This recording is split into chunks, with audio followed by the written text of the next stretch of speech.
Good evening, everybody. In fact, when Mr. Garg told me to do a small presentation for this event, as you can see, I'm quite nervous. So, standing in front of so many people. So, there's a small presentation. When he told me that the theme is sustainability, I thought I'd talk about a little bit about food sustainability. I'll just run through it. So it's just a slide showing how the cities have grown throughout the years. And you can see in 1800 we had just 3 cities, and in 2010 we have 442 cities. So a world demanding more, we have 9 billion people that's going to be there by 2050, and the crop production, of course, has to be 100%. It has to be double from what we have now. But there's a small glitch here. That small glitch is whatever we produce right now can be used for human consumption, but it is not because of the various ways that the crop goes to.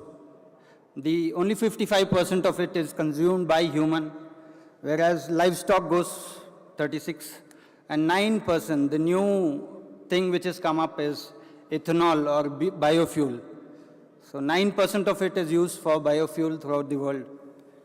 So all this data I've collected from National Geographic. National Geographic in 2015 started a category saying that future of food. So I've taken the information from there. So food or fuel, I don't think I have to explain it much. You are better judge. All of you, I think, know better than me about these things. So there's a small calculation that I've taken from the information that I gathered.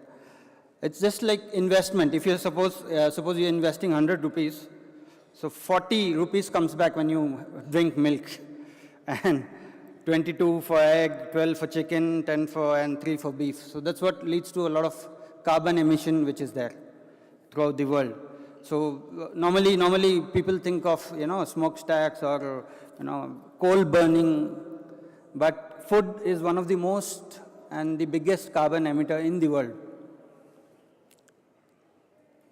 And that's a meat calorie map. If you can see in the map, these are the per calorie per day consumption throughout the world. And India is just 17.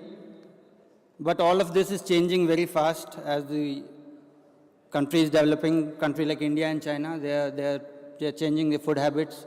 And you'll be surprised, Germany and Britain, they're going negative, and India is doing 3 digits, where the carbon emissions are there. So that's the building simulation carbon footprint that I've calculated.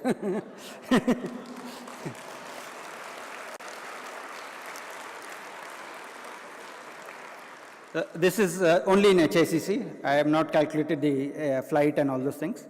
So the first one, is the actual thing, and the second one is in case we had used things from outside India or from outside the state. So we used things only from the state, that is Telangana. So and that's hardly 10 grams per person per day.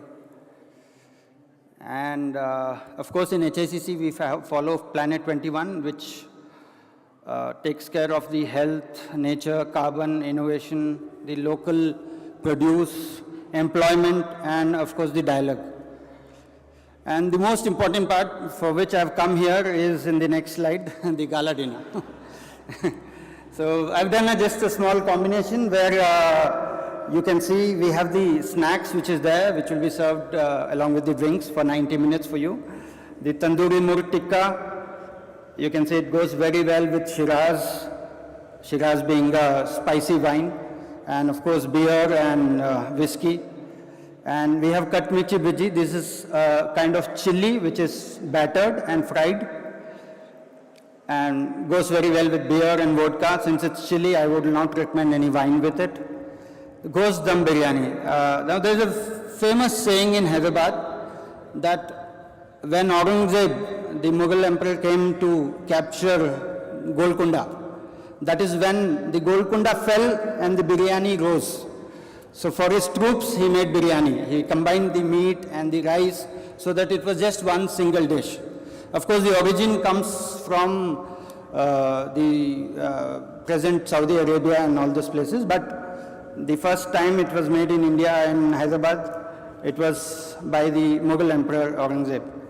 And we have the dum ka murg. The Hyderabad cuisine is known for dum cuisine. Dum basically means to suffocate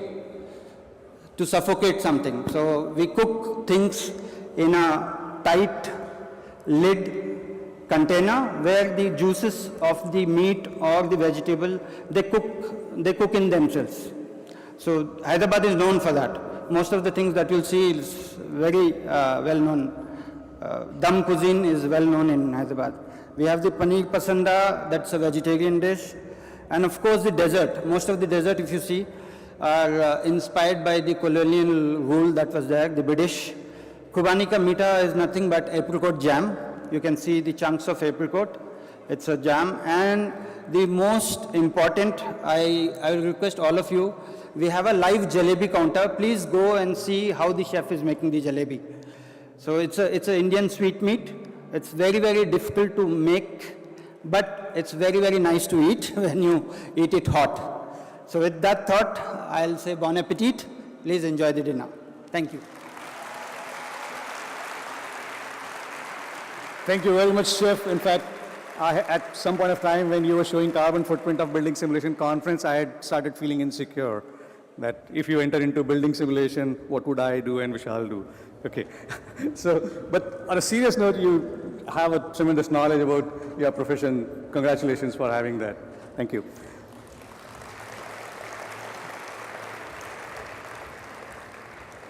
And Vishal has given me the authority to declare the banquet open. Enjoy your evening. Thank you.